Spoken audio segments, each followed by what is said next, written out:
Bonjour à tous, bienvenue pour la correction de l'exercice 25 du polycopier transition terminale prépa proposé par le lycée Louis le Grand. Aujourd'hui on s'attaque à un nouveau chapitre, un nouveau type d'exercice concernant les calculs, tout ce qui est algébrique, calcul algébrique.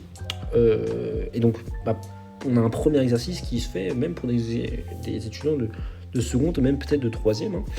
Donc ça sera assez intéressant, on peut flex en disant ouais on a fait un petit exo, Louis le Grand, machin, on est un peu chaud. Alors qu'on est en seconde ou en troisième, on peut carrément le faire. Et donc regardez, si A, B, C et D sont des nombres réels non nuls, nous l'idée c'est de simplifier nos fractions, là, notre petite fraction avec des règles toutes simples sur les fractions. Et on va le faire, c'est parti. On va commencer par notre nombre A. Notre nombre A c'est quoi? Il s'écrit de la forme du coup A sur B, tout divisé par quoi? Par C sur D. Bon, alors toi, il faut que tu marches bien, voilà, divisé par C sur D. Alors l'idée c'est de dire quoi? Rappelez-vous, là j'ai un quotient de quotient, donc là ça a l'air un peu chiant à première vue, mais ce que je pourrais dire c'est que là je divise par C sur D, mais le réflexe qu'il faut avoir, rappelez-vous, à chaque fois, c'est que si j'écris A sur C sur D, c'est pareil que de dire A fois D sur C.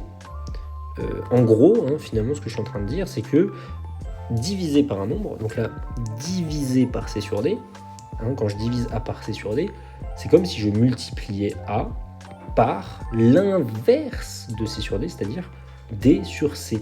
Donc, multiplier par diviser par un nombre, ça revient à multiplier par son inverse. Regardez, A divisé par C sur D, c'est comme si je multipliais par l'inverse de C sur D, c'est-à-dire D sur C. Et ça, on va carrément l'appliquer dans ce contexte-là.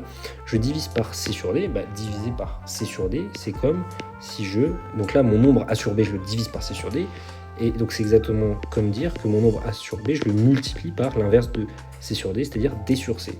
Et donc là, ça fait carrément AD, A fois D, au numérateur, et au dénominateur, j'ai le droit de multiplier un peu comme je veux, c'est un peu la clown fiesta, et donc B fois C au dénominateur. Ok pour notre premier nombre. Ensuite B, je peux calculer mon nombre B. Alors B c'est un peu plus compliqué, c'est un peu moins évident dit comme ça. J'ai A sur B, le tout divisé par C. Dans mon sens, vu que la barre de fraction elle a l'air d'être sur le C, là elle est plus grande sur le C, je peux l'utiliser dans cette forme là en disant que donc A sur B, le tout divisé par C, c'est comme si je faisais A fois B fois l'inverse de C. L'inverse de C, c'est quoi? C'est 1 sur C. Et donc, du coup, là, je peux multiplier comme je veux A fois 1 au numérateur, au dénominateur B fois C. Donc, j'ai A sur B fois C. Et donc, pour ma dernière petite valeur, C, c'est quoi?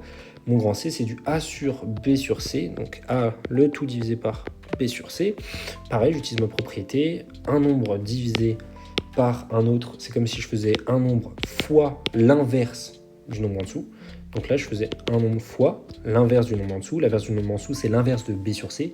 Mais l'inverse de B sur C, c'est rien d'autre que C sur B. Et donc là, je peux multiplier, pareil.